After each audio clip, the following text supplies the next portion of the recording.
Welcome to a long awaited episode of Bitches Love Sports. I'm your host, Jazz Monet. And if you follow me on Twitter, then you know that I'm using my NPR voice because I have been under the weather. Yes, Tyler Guyton and I have something in common in that we have both been battling the flu.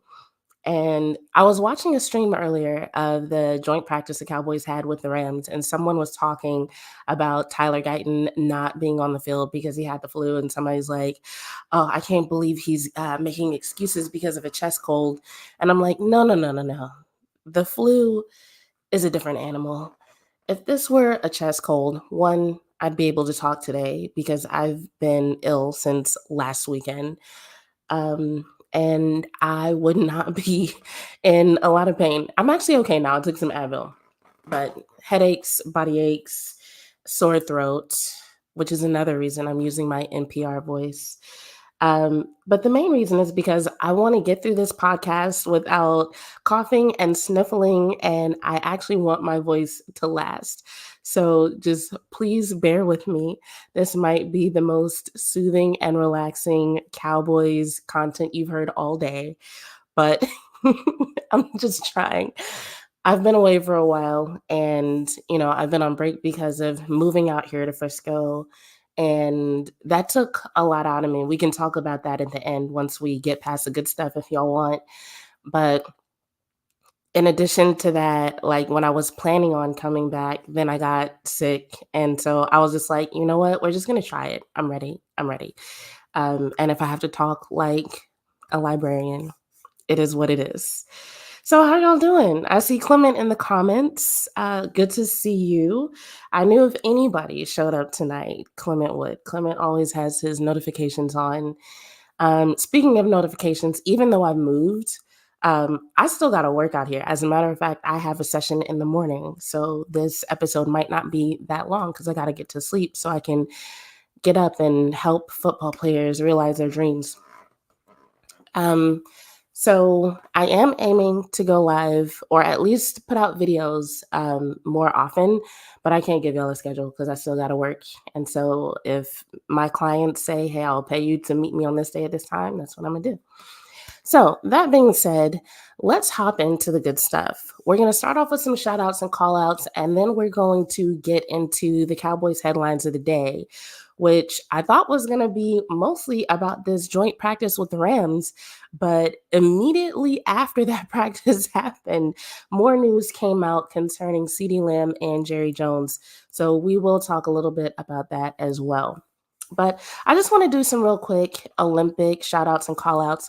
Fun fact, when I first started this podcast, before I was on YouTube and it was just a podcast that I put out on Spotify, the Olympics was happening in 2021. So a lot of my very first content was about the Olympics and Team USA, both basketball teams, men's and women's, and what was happening with Simone Biles and her mental health and things at the time. So it kind of feels like things have come full circle in a way. And so I do want to start off by giving a shout out to Simone Biles. I don't have medal counts in front of me, y'all, but one thing that I can say is that for someone at her level, one thing that I always tell the athletes that I work with is the higher you go in your sport, the smaller the gap is going to be between you and your competition. And that's whether you play a team sport and your competition might be other people that you are competing with for playing time, or it might be who's across the field from you, or in Simone Biles' case, whoever is going and doing their routine after you. But yeah, once you get to that level where you're going to the Olympics and competing against people from all over the world, the gap between elite athletes gets smaller and smaller. So for her to one have the emotional wherewithal to go through everything that she went through at the last Olympics and deal with it, because like, let's be real, she was dealing with her own stuff at the Olympics, and then after that she was ridiculed for dealing with her own stuff, and then she's dealt with a lot of stuff in the years since then, and she still managed to remain focused enough to come back to this Olympics and perform and be elite and still be called a GOAT and win several medals. And so not only does that say a lot about her mentally and emotionally, but she also took time off from training. And most athletes know they don't train constantly year round, but they usually have a training cycle that they try not to break for the sake of making continued progress. So the fact that she was able to take time out of that cycle, in addition to dealing with a lot of the mental and emotional things that she was dealing with, and still come back, not 4 years later like normally, because with the pandemic, the 2020 Olympics happened in 2021. So she came back just 3 years later and perform the way that she's performed. Props to her. So huge shout out to her. I want to give a general shout out to just everybody who's competing in the Olympics, because that's just like, that's major. Um, I want to give a shout out to the Olympic Committee themselves. One of the more impressive things, and y'all might have seen headlines about this, they had 300,000 condoms delivered to the athletes' village. So they are keeping these athletes safe, not only physically, but also sexually. And it's, I get that Paris is a city of love, but that is kind of ambitious, right? So for reference, there's 10,500 athletes, 10,500 athletes, and they ordered 300,000 condoms. So just do the math. And then you got to think that, like, in any given encounter, for the well, I won't even say for the most part. In a lot of cases, both people, or I can't even say both, all the people, whatever, y'all get it. If you have 10,000 athletes, not all 10,000 of them are wearing condoms. It's the point that I'm trying to get to. I'm trying to account for all the scenarios here. I'm like, both people, no, they could be doing 3 and 4, whatever. But I'm just saying, 300,000 condoms. Good job, Paris. You clearly believe in the stamina, and just the drive of these athletes, as they say on the Nugenics commercials. You really believe in their drive. Um, so yeah. And then the last thing that I want to mention about the Olympics is kind of a shout out, kind of a call out. What really makes this interesting is that in 2021, when I first started this podcast and I was covering the Olympics, one of the things that we talked about was some of the new regulations coming out regarding gender identity in the Olympics, right? And so at the time, they were switching from this very strict way of measuring testosterone in athletes to a more I don't want to call it general, but basically it was a set of guidelines that allowed the governing bodies for each sport to determine how they wanted to classify athletes based on gender and whatnot. And so we had a few episodes where we talked about, and I say we because at the time I had a co-host for those who weren't around at the time. And so we did a few episodes where we talked about trans athletes, and me and my co-host both played roller derby, right? So in the sport of roller derby, in most governing bodies or in most rule sets, there are trans athletes. So I have skated with and against trans women and trans men on multiple occasions, more than one of them. And so we were talking about our experiences with that. And one of the things that we talked about was the fact that while, yeah, there were a couple of trans athletes who were, kind of scary in sense of their size and how hard they would hit. But when we thought about who we were most intimidated by on the track, there were far more cisgendered athletes than trans athletes that we usually had a problem with. And so sport of roller derby, since or modern roller derby, flat track roller derby, since its inception has been very grassroots. So while we did go to events like World Championships, and there is the World Cup, and our team Violet Crown did compete in world, or no, not World Championships. We went to the USA Roller Sports Championships, so we won third place out of all the teams in the country, right? So we have official events like that and international events, but there's also a lot of just like pickup scrimmages and random events. As a matter of fact, there was one here in Dallas tonight that I didn't go to. But I do plan, for anybody watching, I do plan to go to more roller derby events here in Dallas. But Anyway, I say all that to say, going to all these events, you end up skating with a lot of different people from different teams and from different places. So not only did we have teammates who are trans, but we just would sometimes randomly show up to a drop-in scrimmage and not know who was going to be there. And you end up skating with men, women, non-binary people, trans people. And after a while, you're like, well, why would I trip over being on the track with a guy who's 6'1", 195 pounds, when I got a teammate I have to practice against who's 6'3", 225. And you kind of get to the point where it's like, okay, height and weight.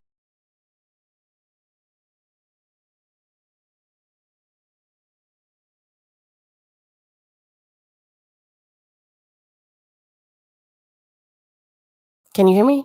Yes. Okay. Sorry. I need to get a new cable for this mic. It comes out really easily.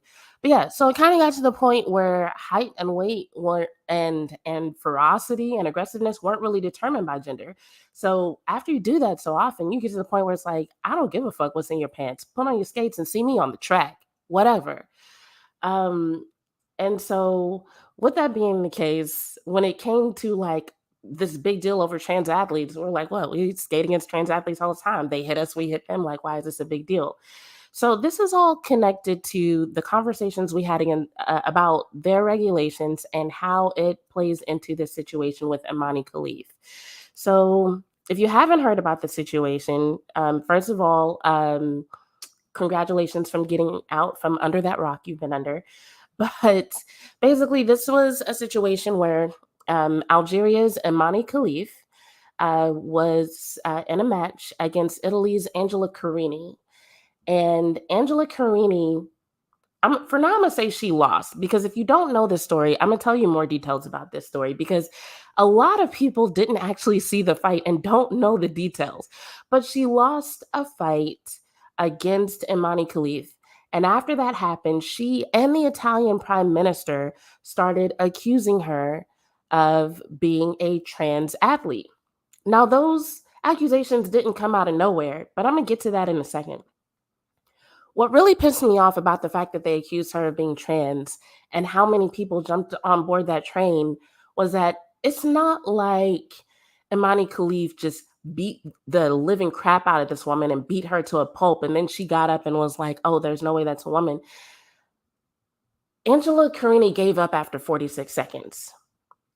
She wasn't even defeated by rule. After 46 seconds, she gave up and she said, I've never been hit so hard. I think the translation was, I've never been hit with such a powerful punch, something like that. So she gave up. And then, I suppose to save herself some embarrassment, started accusing ImaneKhelif of not being an eligible fighter and of being a man.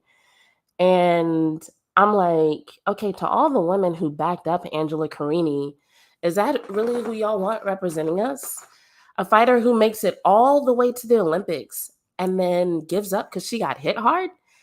I'm like, of course you've never been hit this hard. Bitch, it's the Olympics.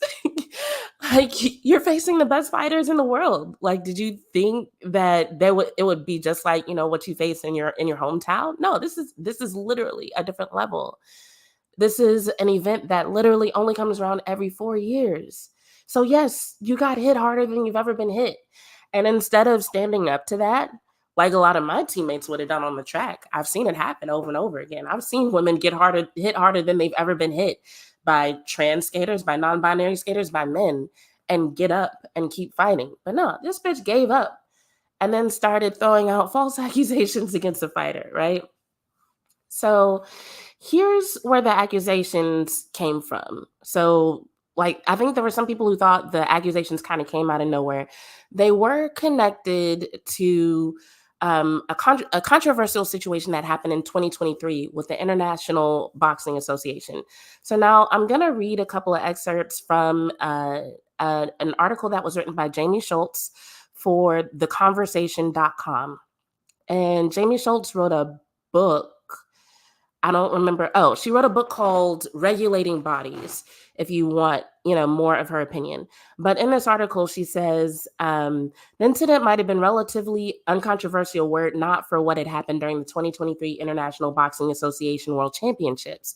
During that tournament, 2 days before its conclusion, officials had disqualified McCarthy, who competes in the 66 kilogram weight class, and Taiwan's Lin Yuting, who fights at 57 kilograms. The IBA issued an official statement asserting that the women did not meet the required necessary eligibility criteria and were found to have competitive advantages over other female competitors. So that sounds really official, right? But there's a little bit more to that story. So here's the thing. In the 2021 framework that I just told y'all about, the International Olympic Committee basically allowed each sport's governing bodies to determine their guidelines, right?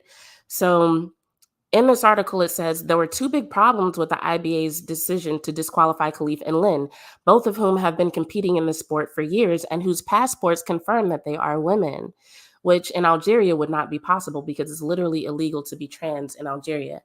So first, the Boxing Association was not acting in accordance with its official regulations. So I'm not going to bring it all up on the screen for y'all because I do want to get to the Cowboys stuff.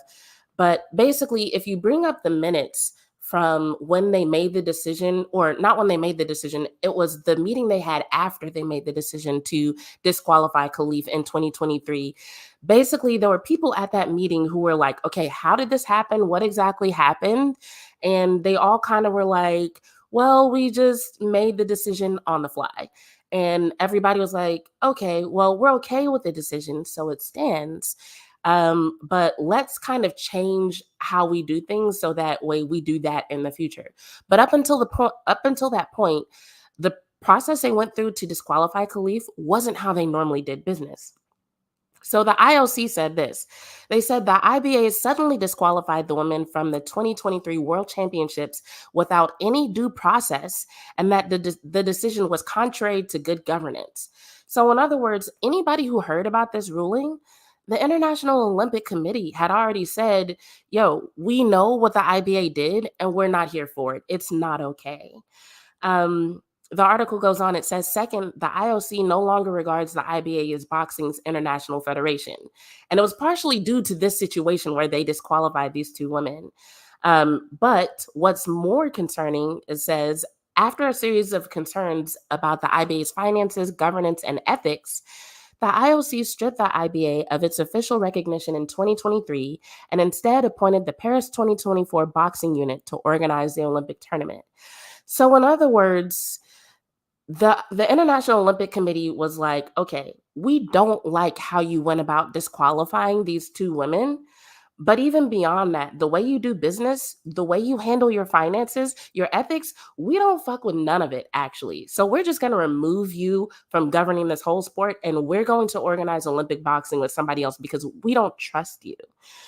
So one other thing to note is that there still is no knowledge of what exactly happened that caused these two women to be disqualified. So if you look at the minutes and if you look at the documentation from the IBA concerning McCarthy, they just said that there was a test that was done and that it's sealed, that it's secure, and they can't release anything about it.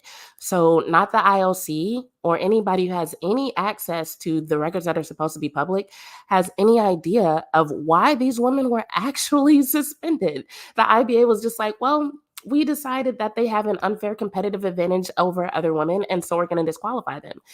That is such bullshit. And so basically, a lot of the people who are saying, no, this is a trans fighter, were going back to what the IBA did last year in World Championships. But the IBA themselves has no justification for what they did.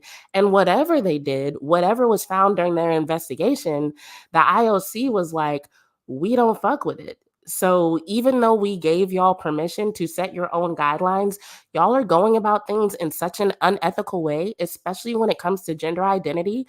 We're just not going to associate with you anymore.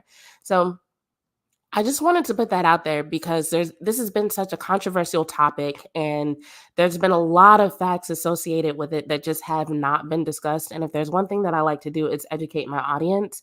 So I wanted y'all to understand some of what was going on with this situation. And so something else to consider is that both of these women who I just mentioned actually did compete in the last Olympics. In the 2020 Olympics, which happened in 2021, ImaneKhelif did compete. She placed fifth, and no one had anything to say about her gender. But it became an issue once she became eligible for the gold medal round. Then all of a sudden, people wanted to say she was a man. So no matter which angle you attack this particular situation, it's all bullshit. And it feeds into the idea that there's a right way to be a woman, that you have to look a certain way, that you should be a certain size, that your strength should be limited to a certain degree. Otherwise, we're going to question your womanhood. And as I mentioned a lot, I work with athletes in several capacities. I have had to work with male athletes who have low testosterone. And that was another interesting thing about this conversation, is that afterwards people were like, well, maybe they should separate classifications based on testosterone levels. And I'm like, okay, so are we going to start telling men with low testosterone that they can't compete against other men? Because they're out there. I've had to work with men who get in their 30s and their testosterone drops, and then all of a sudden they're like, okay, what legal means can I use in order to raise my testosterone and get my stats back up, get my numbers back up? Because it affects their endurance, it affects their muscle development, it affects their recovery. And a lot of times these guys don't even know until they get a test. They're like, so like recreational athletes, they might never find out if their testosterone is low. But there are some people who compete on a high enough level to where if things start getting weird with their training, it's two tests that I see commonly. Well, no, three tests that I see commonly. I see sleep tests done. I see food tests done, like they want to see if they're having some sort of response or intolerance to certain foods or ingredients. And then they get blood work done to look at their testosterone and other aspects of their blood. So not everybody finds out what they're made of. Like how ImaneKhelif, it came out that she has Y chromosomes. There's actually a lot of women in this world who have a Y chromosome.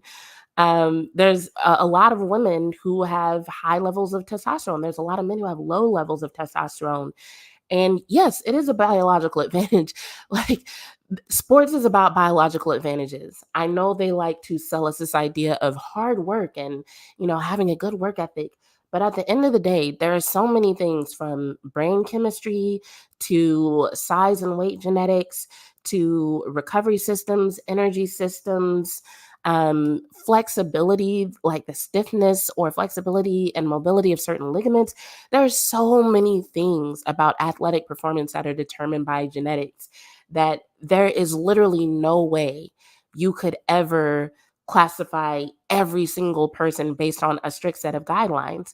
And that's essentially the problem that events like the Olympics are running into today. It's that they are trying to classify athletes based on strict guidelines of what is a man and what is a woman. And unfortunately, that's just not how nature works. And so we've dealt with it for a while. And I'm sure they'll keep trying to come up with better ways to classify athletes and make competition more exciting or more fair by certain people's standards.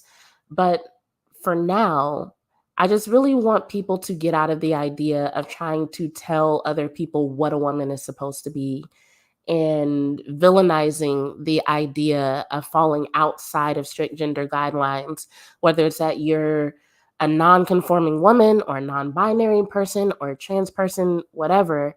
Like, let people live. Like, unless they're your partner, it really don't matter what's in their pants or what used to be in their pants or what they had removed from inside their pants. Like, it's crazy. But anyway, I've been on that for long enough. Let's talk about the Cowboys. We have some shout outs and call outs for them as well. Real quick, I'm going to get some water. I'm going to look at y'all's comments. My throat is like, I got to not laugh at myself because I can already feel my voice going all. Hold on.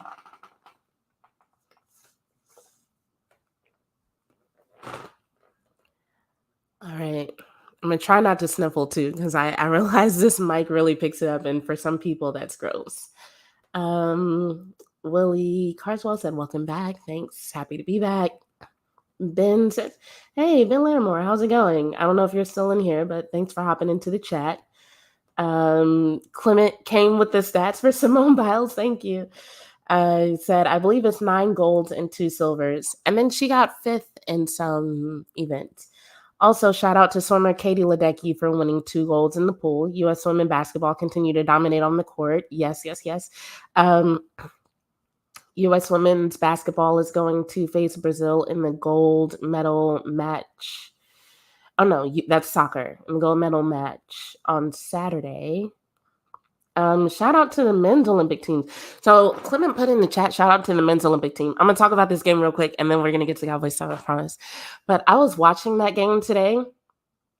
And so I'm in a new apartment, right? And a lot of times I'm not even here. I've been out working and doing other things. But today I was watching the game here, and I was like, if my neighbors don't know me yet, they're gonna know me now.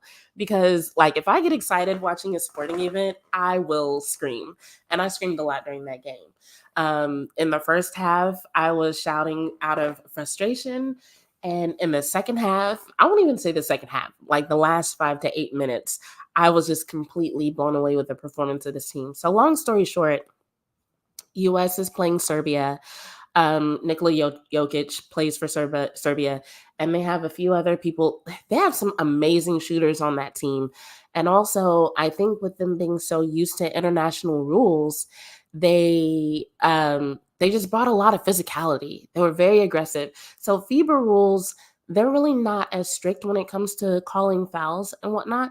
So teams that play under that rule set tend to be a little bit more physical, a little bit more aggressive because they know they can get away with it, right?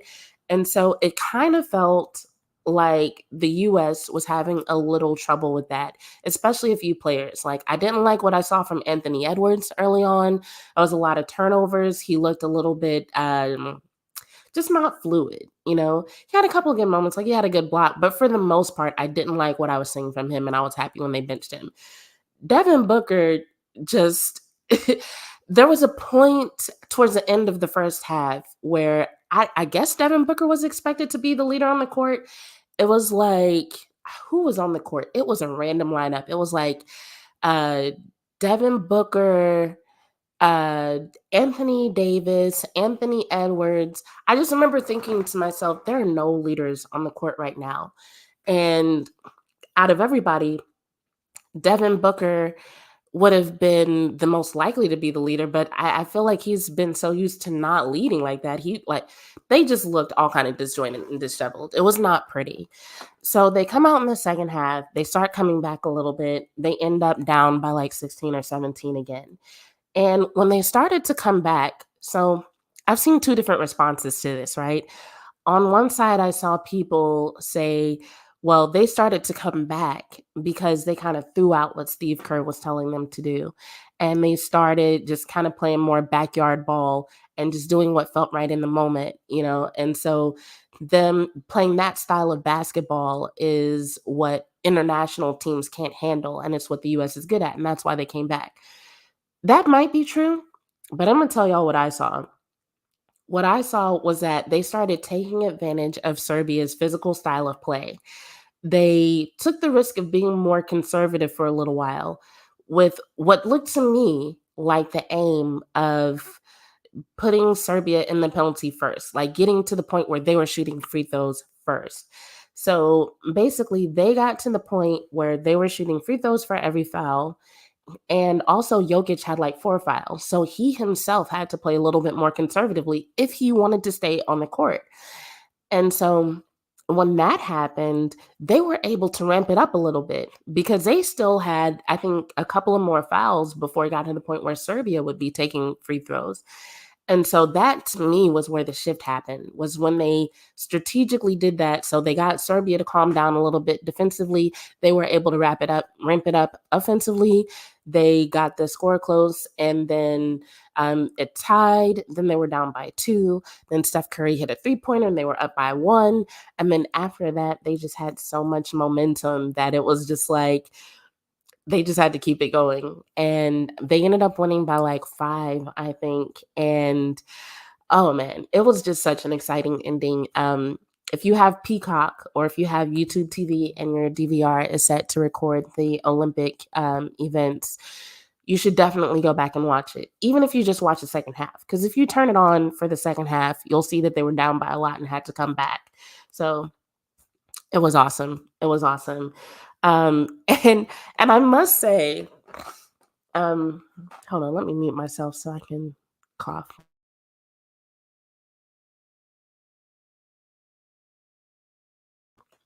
So I must say, so in case y'all didn't know, I'm Black, right? Um, and so how can I put this?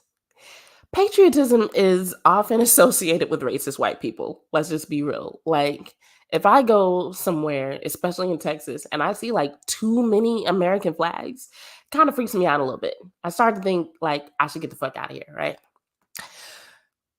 But it was something about this win that I just started seeing some of the most patriotic Black people on Twitter that I've ever seen in my life.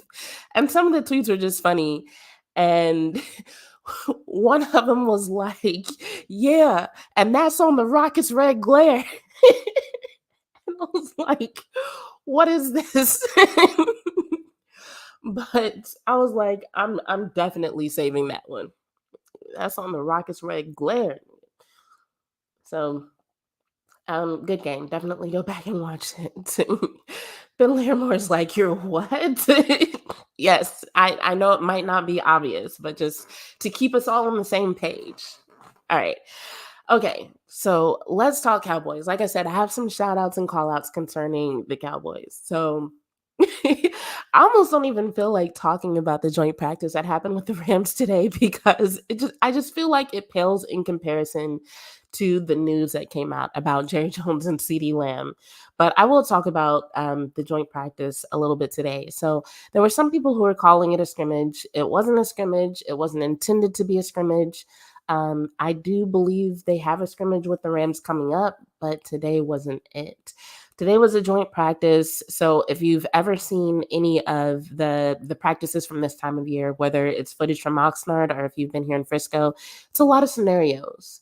And so in the press conference that Mike McCarthy did earlier today, he said himself that he wasn't going to use it as an opportunity to try out a lot of scheme things. And I believe so. I was watching the footage from Law Nation Sports. Um, and so from what I saw, that held true. I didn't really see anything that was surprising. We saw Chuma Edoga go in there and they get pulled as expected. We saw Awesome Richards.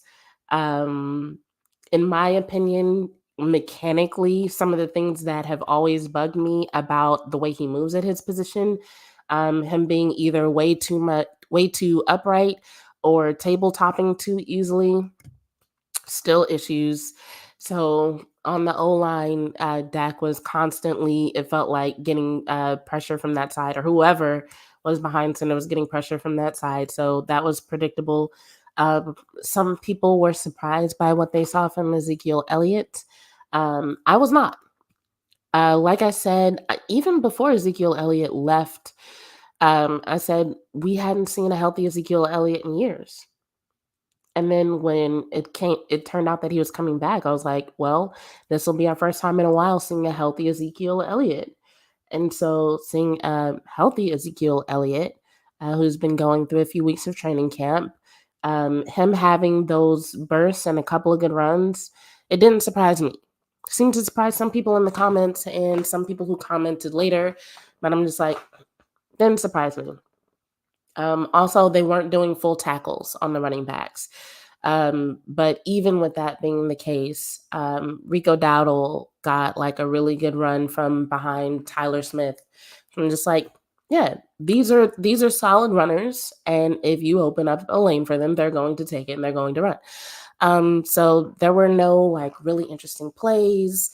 Nothing that really shocked me as far as like what I saw from the players. So yeah, it was pretty standard in my opinion. I'm trying to think if there's anything else. We got to see a little bit of the new kickoff rule. Cook-off. um, we got to see a little bit of the new kickoff rule. And so if you saw the depth chart that came out, then they've got Jalen Cropper listed as one of the punt returners. So we got to see a little bit of that. So nothing surprising on that side. I didn't get to see the defensive side from that stream. Now, if you go to the Dallas Cowboys channel on YouTube, they do now have views from both sides of the field posted, but they posted those while I was setting up for this, so I haven't watched them. So tomorrow I might have different takes for you or a different perspective once I have a chance to actually go and watch good footage and watch it maybe more than once. For context, it was a 2-hour practice, and I think each video that the Dallas Cowboys posted is 20 minutes. So even with that being the case, we're not going to see everything. But one thing that's been consistent about Mike McCarthy since he's been with the Cowboys is he doesn't like to show a lot. So the fact that we got 20 minutes on each side of the field is actually pretty good. Clement says, I apologize in advance for my language, but Jerry Jones is an asshat for his comments on the CeeDee Lamb contract extension. Oh boy. Saying that he isn't in a hurry to get it done. You diabolical owner, don't you know? Hold on. I'm bring this up for everybody to read along. Don't you know that we have 30 days before the season opener at Cleveland? You don't need to see any more leaves to leave when it comes to receiver to sign your number one wide receiver. Get the job done and stop. Yeah. And I think anybody who saw that practice today would think the same thing. We did see some good things from Brandon Cooks. So it looks like, he and Dak have been working on that connection and that work is paying off. But yeah, nothing like what you would expect to see from CeeDee Lamb, especially considering the fact that CeeDee Lamb had gotten to the point last season where he was lining up from all over. In the slot, he was lining up out wide. He was coming out of the backfield. So they don't really have anybody right now who can duplicate that. And when it comes to the depth chart, I mean, no surprises there either, honestly. So last summer, Mike McCarthy told us that he considered the depth chart to be a marketing tool. Even with that being the case, I would consider it to be pretty accurate. So Trey Lance is still listed as QB3. I know there are some people who were expecting him to be QB2. There are some people who want Trey Lance to be QB1. But to that I say, I have yet to hear anybody who's been at training camp say anything about his development that suggests that he's ready to take that job. And so when people say they want that, despite all the outcry on social media from people who know better, I don't think they really realize what it is that they're asking for. When it comes to the running back, Ezekiel Elliott is listed as RB1. That is one of those things that I bet if you were to ask Mike McCarthy, he would say that who's RB1 and RB2 is insignificant. And for him, it's just more about the situation. And so there's going to be different times where he calls upon these guys for different reasons, and he just wants them to be ready. And I think that's completely reasonable. I don't expect us to have a brand new running identity. I think they're probably working on getting better at some of the things that they sucked at last season, namely runs in between the tackles. That was a really big problem. And I could see them trying to improve in that area. On the depth chart, CeeDee Lamb is listed as wide receiver 1. Jalen Brooks is listed as, well, they've got 3 rows for wide receivers. So you've got CeeDee and Brandon Cooks and Jalen Tolbert listed as first, and then Brooks, Turpin, and Cropper listed as second, and then Billy Johnson, Flournoy, and Cam Johnson listed for the third team. Left tackle, you've got Chuma Edoga listed ahead of Tyler Guyton. So considering the emphasis that's always been on rookies earning their spot, that didn't really surprise me. Have I seen anything from Chuma Edoga that would make me trust him more than Tyler Guyton? No. But also, we know that Tyler Guyton came to this team with some things that he needed to work on in terms of footwork. From what we've heard, he's gotten a lot better, but we have yet to see what he looks like doing like consistent repetitive reps. The reason why I bring that up is because if you've ever competed, if you've ever been an athlete, one of the things that you know is that you might know perfect form for a lift, for your sport, whatever, right? But as you get tired, that form might start to leave you. So, in the case of a left tackle, let's say, for example, the footwork that people had an issue with Tyler Guyton. Maybe if you ask him to do it once, he can execute it. But if he had to be on the field for a series, things would start looking a little ugly after a few snaps. We don't know. But the fact that he's in front of Austin Richards, that sounds right. So I think it could be a situation where no, Chuma's not perfect, but Tyler is also not perfect. And they're going to end up making a decision based on who's able to make the most progress there. And honestly, Tyler Guyton just has so many natural advantages, like we were talking earlier about like competitive advantages, but because of his size and athleticism, he's got so many advantages. In the end, I can see him taking that spot.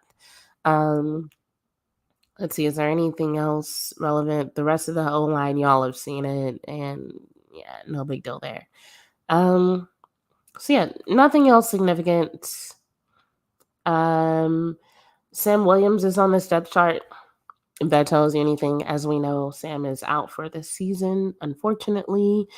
Trayvon Diggs is listed as CB1, as well as Deron Bland.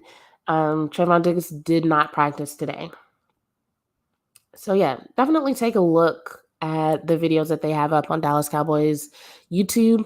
I do plan on going live again tomorrow. So if I have anything to add, I'll add it then. But tomorrow is Fangirl Friday. So in addition to talking about the Cowboys, I'm going to want to address the BS that's happening in the Eagles locker room, and also these comparisons between Caleb Williams of the Bears and CJ Stroud. But tonight, we're going to keep going with the Cowboys shout-outs and call-outs, because I've got to call out Jerry Jones. So for anyone who's, Clement said I needed to vent. But for anyone who didn't see it, because, you might have watched the video of the practice today and then, gone and eaten dinner or something. I don't know. But basically, Jerry Jones was asked about the CeeDee Lamb contract negotiations. He said he had no urgency related to the contract negotiations. Now, CeeDee Lamb, who does not tweet a lot, saw a tweet with the quote that Jerry Jones had and simply retweeted it and said, he quote tweeted it and said, LOL. And then Micah Parsons retweeted that. So naturally, that looks enough like mess for the media to take it and run with it and that quickly create headlines out of it. Patrick Nosey Walker actually had a pretty good summary of what happened. I'm going to see if I can bring it up on the screen for you guys so we can read along and we can all be on the same page about what happened. And then I'm going to, when I thought I was going to go live last week, I had actually pulled a clip from something else Jerry Jones said about CeeDee Lamb that I thought I wasn't going to be able to use, but it all seems to be connected. So we're going to look at this tweet, and then we're going to look at that clip, and then we're going to talk a little bit about the situation concerning Jerry Jones and CeeDee Lamb and Dak Prescott, because I don't know if y'all hear it, but my voice is starting to go, but I think it'll last long enough for us to have this conversation, and then I'll get out of here. So let's see if we can bring up this tweet.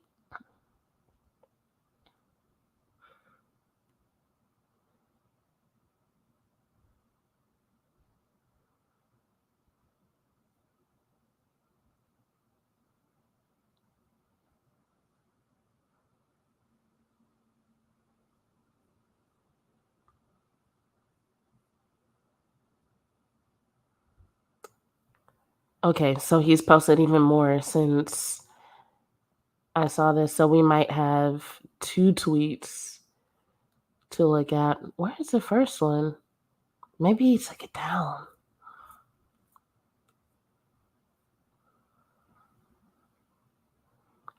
I should have saved it in my favorites. Anyway, we'll look at this one. I haven't looked at this one yet, so we'll just look at it together.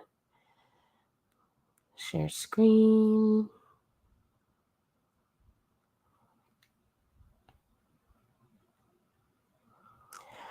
Okay. So it says, actually, this is a quote from Stephen Jones. Hold on. I found the other one on my phone. Let me bring it up and see if it's still there.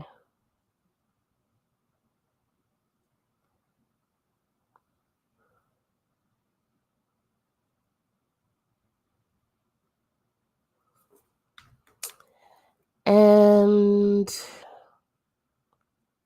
of course not. Whatever. We'll just talk about this one. So based on what I already told y'all have a general idea of what happened with Jerry Jones and CeeDee's response. As a matter of fact, if we go to CeeDee's Twitter, we can probably see the original quote. So the original tweet was from John Machota. It said, Cowboys owner Jerry Jones on contract talks with CeeDee Lamb. I don't have any urgency to get it done. It's a picture, not a video. But that was it. So CeeDee Lamb retweeted and said, LOL. And I won't click on all the retweets, but Micah Parsons was one of the people who retweeted that. So fast forward, Patrick Nosey Walker has posted this.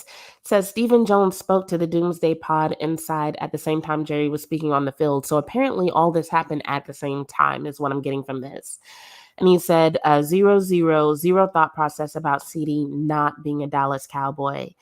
And the idea of CeeDee not being with the Cowboys is something people started to run with when CeeDee was put on the do not report list. But that had to do with the practice today and certain things that they had to report in order to practice against the Rams. That wasn't like, oh, we're ramping up our punishments against CeeDee Lamb for not showing up. That was just like basically a requirement that they had to report that. It didn't mean anything. But I'm going to bring up this clip because it was really, Chris Johnson said, is this on YouTube? Yes. Chris Johnson, if you go to you can go to YouTube and search for Bitches Love Sports, or you can go to bitcheslovesports.com, and I have basically a page there with links to everything, and you can click on the YouTube link there. Also, if you scroll down my Twitter, because it looks like you're watching on Twitter, you'll see the link to the YouTube. You can watch there. Thanks for asking. But I'm gonna bring up this video from Get Up last week, and it's got a video of Jerry Jones talking, and then it was Dominique Foxworth's response that I just thought was so perfect. So let's check this out together. Better quarterback than Jordan Love? Well, Dak for us is I get in trouble every time I make comparisons. Okay, I do get in trouble. And of course, we saw a head-to-head match with Green Bay last year. We've all got that burr in our saddle. I'm anxious for Dak to get a chance to show he's the best with the Cowboy star on it. And you think he can do that without a new deal? Oh yes, Yes. yes. But don't that might imply that we're not going to do a new deal, and that's just not the case. Those things change. This is the one where he was talking about Dak, but we'll play the one about CeeDee So too. you want to talk about a picture being worth 1,000 words. We've not heard from Dominique yet, so I'll give you the first crack at this, Neek. Why are you making that face? if owner of the Cowboys was an elected position, they will be calling for a replacement immediately. Jerry Jones feels like he is just talking in word circles that don't make any sense, and it's a question that you normally don't hear GMs and owners be asked, so it's like weird to try to evaluate it because I don't know what the right answer to that question is, because no GM or team owner would ever be asked that question and would respond to it talking about birds and saddles and whatever. Just pay that man his money and be quiet. Dak is about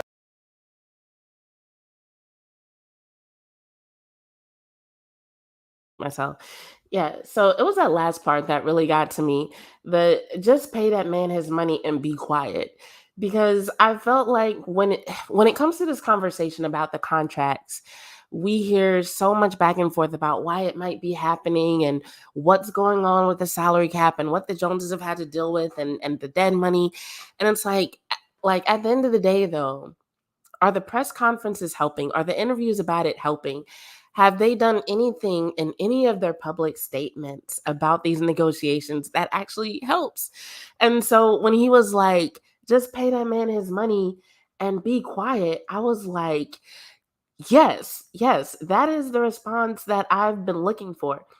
As a matter of fact, y'all know how Mike McCarthy does like a theme for the season every year? I feel like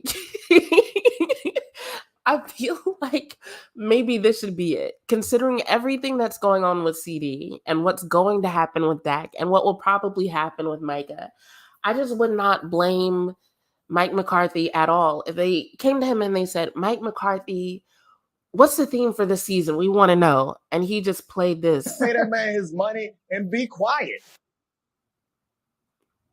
Oh, wait, it didn't play. But yeah, if he was just like, yeah, just pay that man his money and be quiet. Like how do you say that in Latin? However you say that in Latin, that's what the theme of this season needs to be. Just pay that man his money and be quiet. Why can I not Just pay that man his money and be quiet. Anyway, whatever. Hold on, maybe if I...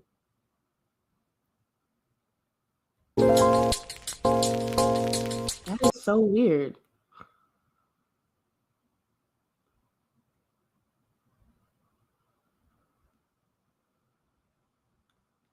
Well, hopefully the next thing we'll play for you guys and we won't have a big problem. And be quiet. Just pay that man his money and be quiet. Y'all hear it? Oh, y'all are saying like it's playing on that side. So y'all just heard me click it like 5,000 times. But yes, I don't know why I can't hear it. I don't know what's going on. But yes, that is going to be hilarious on the YouTube playback. It's like, how many times did she play that? But yeah, sorry, I can't hear it on my side. I don't know what's going on. I was trying to just play the audio and not the video, and maybe I can hear videos and not the audio. So my bad, you guys. But hopefully y'all got a kick out of that. But yes, that in Latin needs to be the theme for the season. But I'm going to bring up the video from what Jerry Jones said about CeeDee Lamb real quick as well, since we're talking about the whole CeeDee Lamb situation, because I can already tell that this is one of those things that's going to end up being a question of like, oh, is there some sort of issue between Jerry Jones and CeeDee Lamb? And as we've seen with the Philadelphia Eagles, even if it's something that they have to bring up this time next year, if they have a reason to make a big deal out of this, they absolutely will make a big deal out of this, you know? So let's see. I think it's this one. Played you some Jerry Jones sound bites from yesterday. We haven't played you this one yet. It's kind of long. I'm In not one going to of play the them, whole and you're thing. going to hear it right now, he seems to take a not so subtle shot at his absent star receiver, CeeDee Lamb. Listen. What I do appreciate is Dak's here going and getting with it, playing, practicing, okay? And some of these guys aren't. And so that shows you dedication Dak has. Okay. And that's a big deal at his spot. He's the best leader I've ever seen. So he's talking about Dak, but What, Swagoo, what?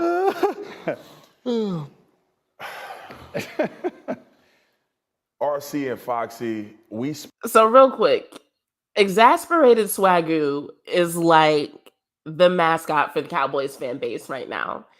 spend all of our time as players trying not to separate a locker room. Yeah. Yep. We spend, as these two guys were leaders on their team, I was a leader on the team with the Cowboys.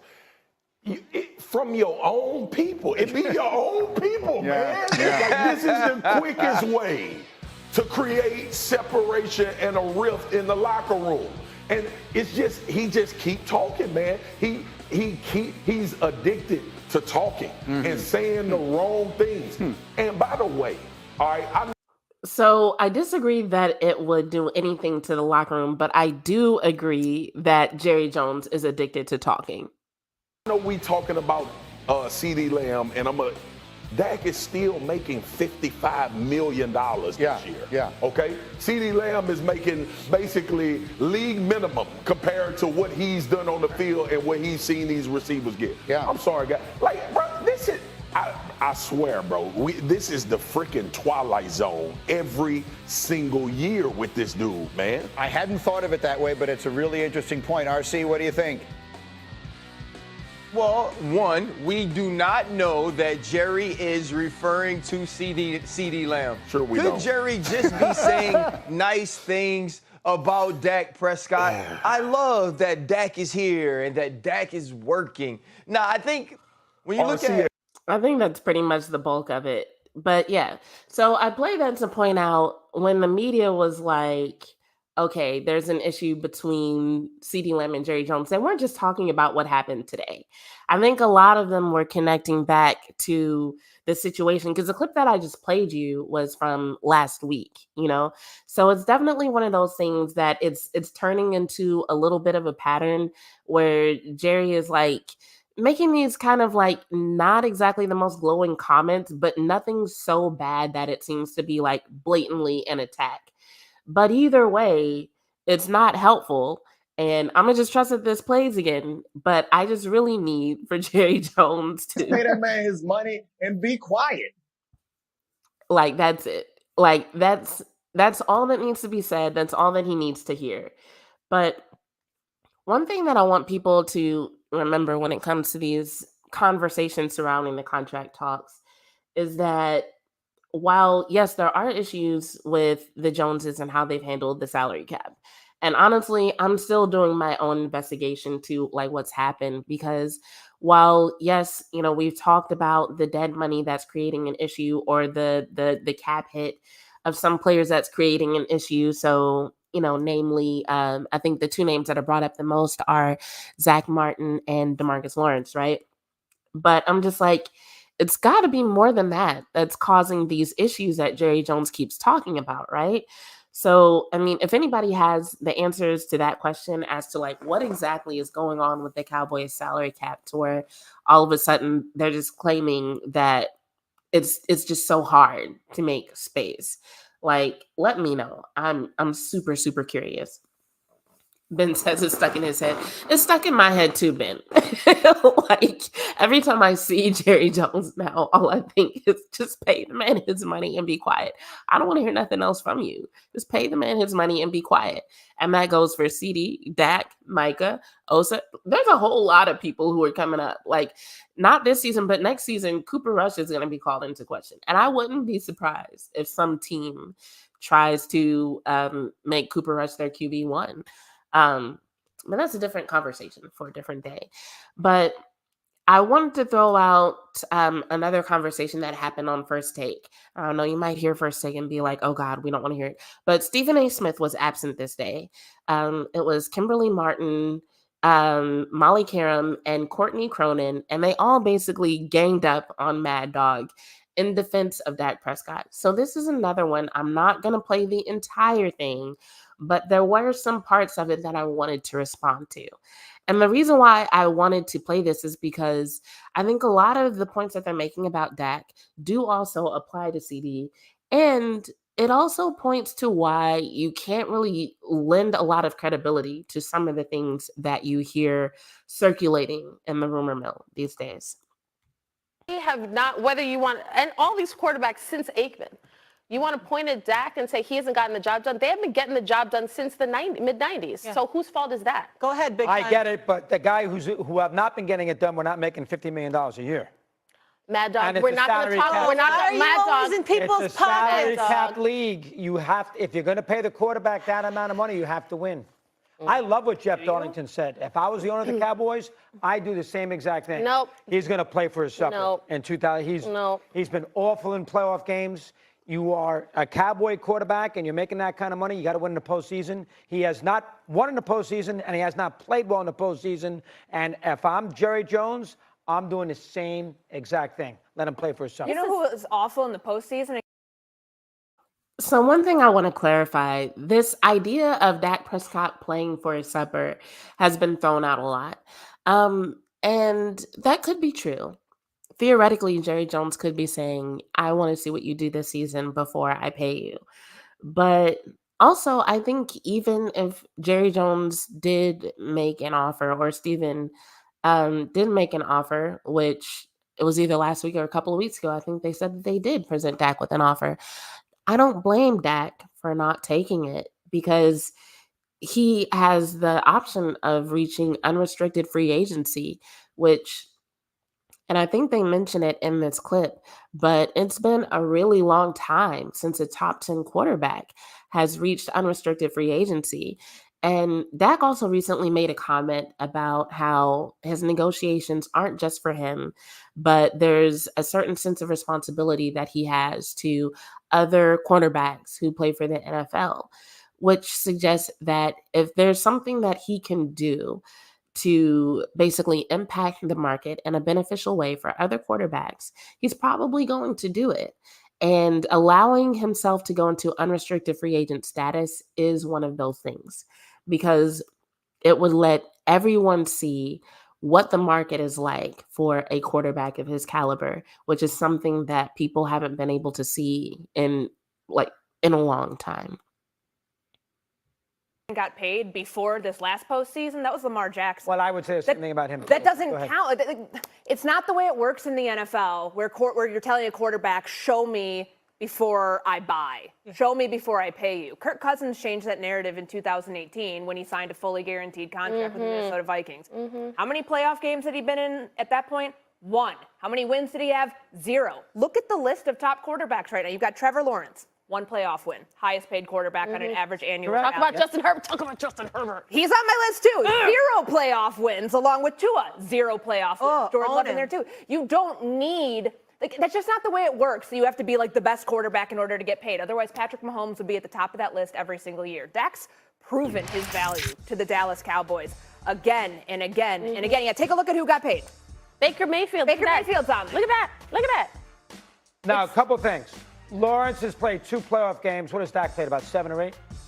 Okay. Now, that's a big difference. We're gonna. Jordan Love played 2 playoff games and beat Prescott head for head. Yeah. How many playoff games has Dak Prescott played? Does he get credit for getting them to the playoffs? And with that team in that division with the Giants and Washington, I'm just wondering. absolutely not. No way. That division's been terrible forever. Name me the playoff game in a big spot where you said, wow, look at Dak Prescott. He played like a Hall of Fame quarterback. Playoff. Name me the game. But that's literally, that list up there is proof of what Courtney's saying. It's all those guys. Trevor Lawrence. Next man up. Trevor Lawrence is skating by, no smoke his I way. agree with that. Despite being a top pick. But you can make the argument that Trevor Lawrence has another ceiling to reach. Same thing with Love and forget Goff. Goff's earned it. Goff's been to a Super Bowl and a championship game, and they should have beaten San Francisco if Campbell kicked the field goal. Prescott has been the quarterback for the Cowboys, 6, 7 years now? Where has there been a scenario where at the end of the day you said, I got my quarterback. Okay, to win a so championship. what about the roster around him? They don't go out and spend money in free agency. They draft and develop like a Super Bowl caliber team. But that's on them. They don't go and put pieces. This is the worst team right now than it was a year ago. Where's the run game? Where's the offensive line? You're going to pin that all on Dak Prescott Well, he this year? lost with Zeke He was Elliott a as his running runner-up back. for the MVP last year, 3-time Pro Bowler, #1 scoring offense last season, #2 in point differential. You're just going to say, oh, that stuff doesn't matter because it happened during the regular season. So I was really glad that she brought that up because it is ironic to me that so many people point to Dak's shortcomings. And I'm just like, yet he played well enough to be a runner-up in the MVP conversation. Like, how does that happen? Like, only one of those things can be true. Either he's not worth it or he's damn near MVP status. Like, which one, you know? We shouldn't pay him. And Courtney, when the chips are in the middle of the table, when he was playing in a wild card round, when the chips were in the middle of the table, how did he play? He threw a pick six last year, and his defense gave up 40 two points. pick sixes. He threw 2 pick sixes in a playoff game. Okay, Mad when Dog. he was there to help the Cowboys, did he do his part? Courtney's trying to add When he context was and there nuance, 2 years and Mad ago Dog against is San not Francisco in hearing a it. championship game, was he outplayed by Brock? Mad Dog, was he the one who drew up the play at the final moment of the game that had Ezekiel Elliott snapping him the ball? We're going to put that on He him? didn't even know the rule. Neither that you did his have to coach. hand Yeah, the neither ball. did his head coach. Why do you think he's on the hot We can kill McCarthy all day. I have no problem with They that. didn't know but the rules. quarterback did not know the rule about making sure the umpire touches touched the ball, yes. the ball. He's the Mad quarterback making $50 million a year, and he didn't know the rules. I need you to get of how it out. works. Get out Mad Dog, these pockets, I'm bro. with you, Mad Dog. I'm with you, and I get it as far as the playoff success and not being clutch, right? In the biggest moments, he's not playing as well as a great regular season quarterback. But what is your other option? Where are these other quarterbacks? Who are they? What's the game plan? Because here, There's no one else. Who are you going to get? To Molly's point, good organizations do not wait until they're in this situation where they have their star quarterback, their star wide receiver, and their star defensive player all like, hey, you need to pay me. Teams, very good teams, well-run teams, will get ahead of this. They will forecast. And so everything that she's saying right now is part of what I was saying applies to not only Dak, which is who this conversation is about, but also CeeDee and also Micah, if we're being honest. You know, when we're talking about, the teams that have won championships recently, one of the phrases that comes up all the time, and I'm sorry, I feel like I'm getting more and more congested by the minute, but one of the phrases that comes up all the time is that teams win games, organizations win championships. You know, and the handling of this situation could be considered a failing by the organization. But it seems like a lot of people keep trying to make excuses or make reasons why the organization should be doing what it's doing, why they shouldn't pay Dak, why it makes sense for CeeDee Lamb to be waiting. There are way fewer people who are like actually making that excuse for CeeDee. I will be honest. A lot more people seem to be like, what is going on? What are you doing? But that reasoning of like, who else are you going to get? I feel like that definitely applies in this situation with CeeDee because even though it's not talked about as often, but it's like, what are their options besides signing CeeDee? Like if Jerry Jones really doesn't have a sense of urgency, what is his plan? Like, why don't you? Like, you should want him there at camp. You should want him back with the team as soon as possible. You should not want the situation to keep getting dragged out because every time more leaves fall, which is what he keeps saying, waiting for more leaves to fall. Every time more leaves fall, his price goes up because he's one of the best, and that's not going to change, you know? So when she said that good organizations don't get to this point, and my phone's telling me it's almost time to go, it's like 20%. But when she's saying that good organizations don't get to this point, I'm inclined to agree. And I'm not saying that the Cowboys are a terrible organization. There are so many good things about the way the Cowboys are run. But this issue with the salary cap and player contracts is a situation that they seem to find themselves in repeatedly. And when Jerry Jones was asked recently why he didn't have a general manager, the only answer that he gave was that, well, how we're doing it is how I'm comfortable doing it. And I think that's just not a good enough response for a fan base that has been so supportive to make your organization the most valuable sports franchise in the world. They want to hear something else. And say, oh, you know what? We know that the market is going to keep going up. So before it goes up to a point where we're not trying to pay, let's get some of these contracts taken care of so we now have them on the cheap. So we look really smart in a couple of years when the market goes up. We saw the wide receivers market. CeeDee Lamb still looking for a deal. Dak, no other team, when you look at Buffalo, when you look at the Chiefs, when even the Jets were like, hey, this is our guy.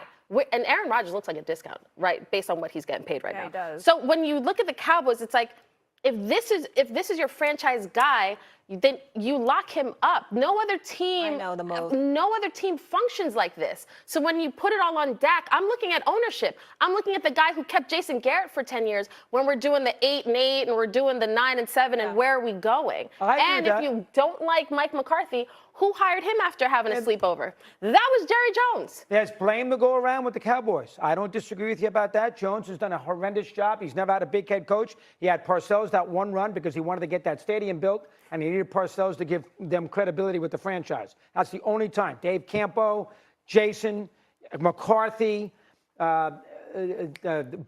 Wade Phillips, you're 1,000% correct. So Jones does digging in the vault. He does not. Encyclopedia right there. Yeah, there it is. He doesn't go unscathed. I'm with you. But to sit there and say that Dak could have had Prescott, Belichick as his head coach, and he did a terrible job at that. We agree. No argument. But to sit there and tell me that Dak Prescott, what is he, 2-6 in the postseason? Or what, 2-5, 2-6? And he has not been distinguishable in the postseason at all. And that's what you get paid for. This is what I think the in move NFL. should be. I think the Dallas Cowboys should draft Shedeur Sanders. Oh, that no. should be their quarterback with Dion out there down in Texas. Let's get Shedeur and Dion with the Dallas Cowboys. They're going to stay right in the headlines and have Dak come on to New York Molly City. has Big ulterior Apple. motives, y'all. He'll make a ton of money even if he doesn't win games. Oh, so you're down on Daniel Jones. I was about to say, I thought Daniel Jones was your guy. Daniel Jones was Molly's guy. All of a sudden, we want Dak to be our quarterback. I would like Dak as my quarterback. Yeah, absolutely. You know, it's funny. Has Dak ever played a game in a post? All right, and we'll end that there. I just thought it was funny that Molly started off that point about drafting Shedeur Sanders like she really had a point, and then she's like, yeah, and then Dak can come play for my Giants. So you have to be careful with some of these people throwing out their opinions. And I must say, I've been hearing this whole idea of drafting Shedeur Sanders pick up a lot of traffic. And to the people who are not like Molly, because, you know, Molly's just like, yes, bring me Dak Prescott and y'all can have Shedeur. But there are some people who call themselves Cowboys fans and are really like, yeah, the Cowboys should draft Shedeur. I think y'all are nostalgic and y'all are looking forward to the possibility of Prime being associated with the Cowboys again, and y'all are not paying attention to who Shedeur Sanders actually is. Because don't get me wrong, he's got a lot of potential as a quarterback, but I forgot who it was recently. I think it was Steven who said that they're not rebuilding. If Shedeur Sanders somehow becomes your QB1, you're definitely rebuilding, because as many skills as Shedeur has, he is not ready to hop into an NFL offense and be anybody's QB1. I think with a little bit of time and development, he could get there. But like, the same people who say that are the people who are like, who have these fantasies about Trey Lance. And I don't know, like, you see a few highlights and you think that's who that quarterback is going to be for 60 minutes or something. I don't know. I don't get it. But like, don't buy into that hype. Don't feel that fire. It's not going to be a thing. But anyway, like I said, my voice is starting to go. I don't know if you can hear it, but it's like every now and then I get the urge to talk with my normal voice, and I get like just to the edge of it, and then my throat is like, no, we're not doing that. So I do want to preserve what little voice we have. So if you have any questions, or if you have any final questions or comments, now's the time to post them and I'll respond. And then I need to get off here in a few minutes because I think I've pushed past my limits like All Might when it comes to what my voice can handle tonight. At least I am feeling a little bit better. I will say that, like, and I'll say this while, I gave y'all a chance to post questions. Like, I'm so happy about this move, but I was originally planning to move out of my old apartment in November, and I wasn't even sure that I would be coming here. It was the goal, it was the plan, but I wasn't sure, Um, and so I pushed that timeline ahead by a lot, which now that I think back on the whole situation and everything that I did to be able to financially support the move and everything I did to be able to squeeze it into my schedule, it was a lot. And I think at the time I didn't acknowledge it. I tried to kind of just like keep it moving like everything was normal and stay as close to my normal habits and my normal schedule. And that was a mistake. So this is why I say this. I talk a lot about manifestation and like really going after your goals. And I do believe all those things are real. I think manifestation is real. I think when you have a big goal, you should do everything in your power to try to reach it. But when you are doing something out of the ordinary, when you are doing something that takes an extraordinary amount of effort, when you're doing something that calls you to perform above and beyond what the typical person does, you have to acknowledge your own humanity, which means, yes, you may be able to push yourself to do those things, but you also have to remember to take care of yourself, to balance it out. And unfortunately, I didn't do that. I pushed and I kept pushing. As a matter of fact, I had planned to be at training camp right now. And even people I told that I was trying to go, they're like, you just moved and now you're going to try to take a multi-day trip to California. That's a lot. Like, I had multiple people tell me that was a lot. And I was like, no, I can do it. And in the effort to try to get everything together, I'm still not unpacked here, y'all. But in the effort to try to get everything together, that's when I got sick. And I think a lot of it had to do with the fact that, like, I wasn't sleeping enough. I was working too much, too hard, stressing about how to make everything work. And then, like I always say, when you don't sit down, life will sit you down.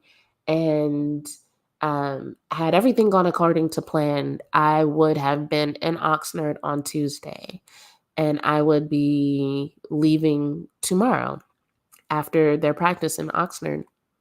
But it was like things weren't coming together all the way. And then I got sick. And so the day I got sick just so happened to be the last day that I could cancel the whole package and get a refund. And so I was like, just in case this is not like an illness that's like 2 days, I'm going to go ahead and cancel it. And look at me. I'm still here, still sick. But yeah, I probably shouldn't have pushed myself that hard in the first place. I did not rest. I did not recover like I needed to. And so I say this not because I want y'all to feel sorry for me, but because I know a lot of y'all who are my friends who are watching this, you're pushing hard towards big goals as well. You're trying to make things happen. You're trying to do things that are outside of the ordinary that quote unquote average person doesn't do. And so I just want to remind you that, like, while you're out there kicking ass, doing your thing, getting the views, getting the follows, getting the money, building your brand, every now and then you got to take a break, take care of yourself, have fun, make sure you're living a fulfilled life outside of the thing that you're trying to build or accomplish. Like, those things are important too for multiple facets of your health. I want to see you win. And I want to see you win and be healthy and strong and have a fulfilling and happy life while you're winning. So, yeah, I think that's it for my voice. So hopefully y'all enjoyed this episode. Like I said, tomorrow we're going to dig into this whole situation with the news that came out about the strained relationship between Nick Sirianni and Jalen Hurts. We're going to talk about Caleb Williams and the comparisons between him and CJ Stroud. If there's any new information either about this NFL lawsuit, or about the Dak Prescott litigation. We'll talk about that. So yeah, just keep those notifications on. I've got clients in the morning, and then after that, we'll see what time I'm able to go live. So thank you to everybody who showed up, who's watching on YouTube, on Facebook, on Twitter. Thank you for everybody who's been active in the chat. Thank you for everybody who reached out with your well wishes. Yes, I am getting better. Thank you to everybody who's been showing your support even during the break and encouraged me to get back in front of the camera and get back into this. So that being said, I'm going to call it a night. This has been another episode of Bitches Love Sports. I'm your host, Jazz Monet, and I'm out.